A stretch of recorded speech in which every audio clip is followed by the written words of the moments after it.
এবারের রমজানে আমি আল্লাহর কাছ থেকে আমার গুনাহগুলো মাফ করাইয়াই ছাড়ব। প্রত্যেক দিন ভাইরা আমার, রমজানের প্রত্যেকটা দিন আল্লাহ তাআলা বহু মানুষকে সাধারণ ক্ষমা ঘোষণা করেন। যাই করছো বান্দা সব মাফ, সাধারণ ক্ষমা ঘোষণা করেন কিছু মানুষকে। সেই সৌভাগ্যবান মানুষগুলোর কাতারে আমি ঢোকার জন্য চেষ্টা করবই করব, এই প্রতিজ্ঞা করা, এটা হলো প্রস্তুতির অংশ।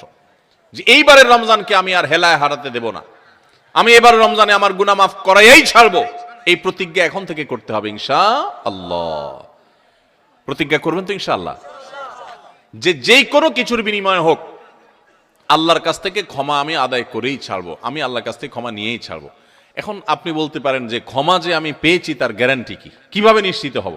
ভাইরা আমার, কোন সালাফ বলেছেন আমাদের দোয়া কোনটা আল্লাহর কাছে কবুল হয়েছে আর কোনটা কবুল হয়নি নিশ্চিত হওয়ার কোনো উপায় আছে কিনা।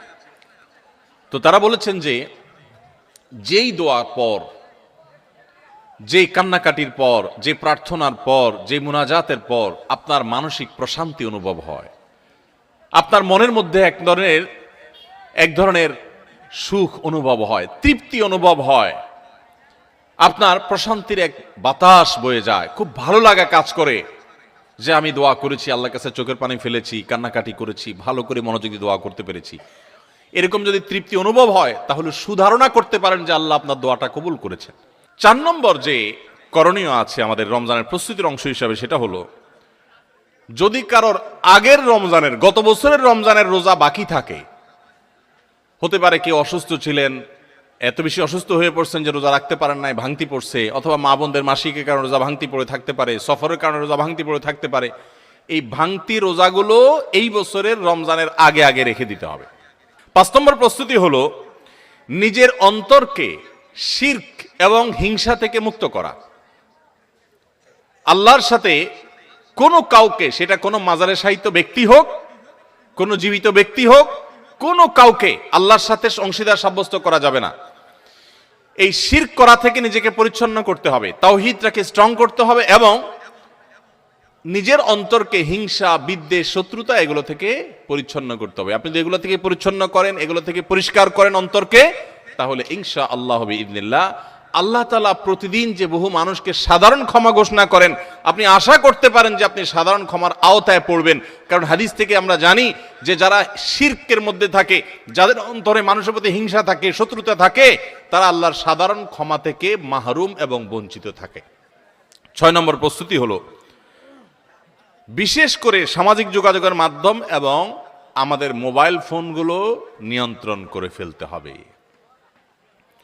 যেগুলো আমাদের ইবাদত বন্দেগীর ক্ষেত্রে বড় ধরনের বাধা সৃষ্টি করে।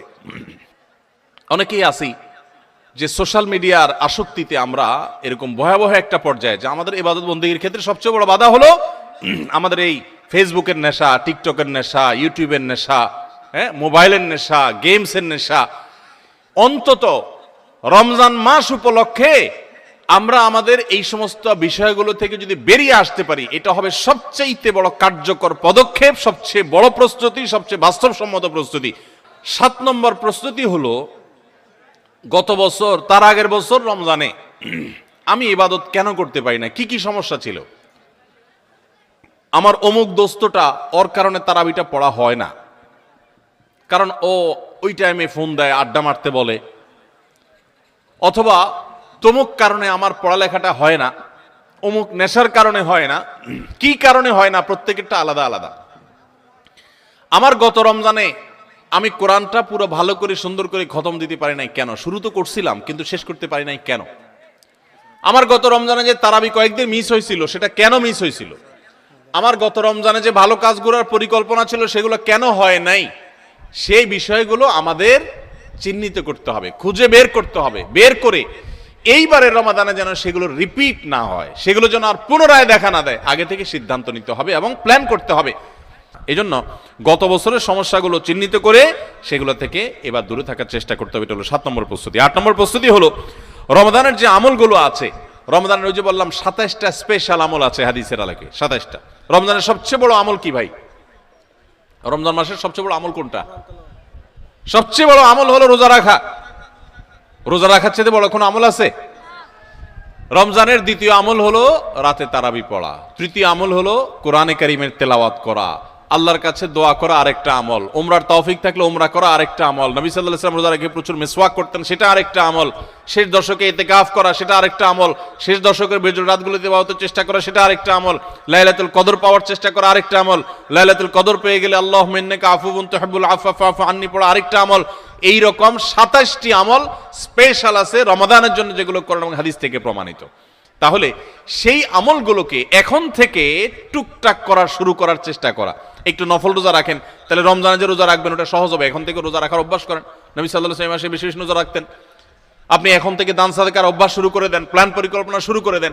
এইটা হবে রমজানের প্রস্তুতি, যে রমজানে যে আমলগুলো করবেন এখন থেকে সেগুলো শুরু করে দেন। ওই যে বললাম দান ও গায়ে প্রস্তুতি গ্রহণ করা হবে এবং দেখবেন আপনার রমাদানে অনেক অর্জন করার সুযোগ আপনি লাভ করেছেন। তাহলে 9 নম্বর প্রস্তুতি হলো চার্ট করা, শিডিউল করে ফেলা, পুরো রমজান মাস কিভাবে কাটাবেন তার সারাদিন সকাল থেকে রাত পর্যন্ত একেবারে পুরো শিডিউল।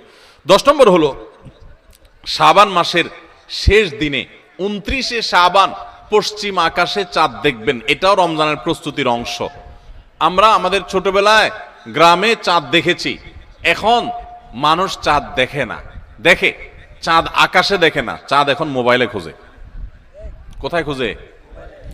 মাগরিবের পরেই মোবাইল হাতানো শুরু করে দেয়, এই রমজানের চাঁদ দেখা গেছে, ঈদের চাঁদ দেখা গেছে কিনা, চাঁদ দেখা কমিটি কি বলছে, ফেসবুকে নিউজ আসছে কিনা দেখো। আর 11 নম্বর এবং সর্বশেষ প্রস্তুতি হলো আল্লাহর কাছে ইবাদতের জন্য দোয়া করতে হয়। আমাদের পরিকল্পনা আমরা করতে পারি, কিন্তু তৌফিকটা আসলে আল্লাহ দিবেন।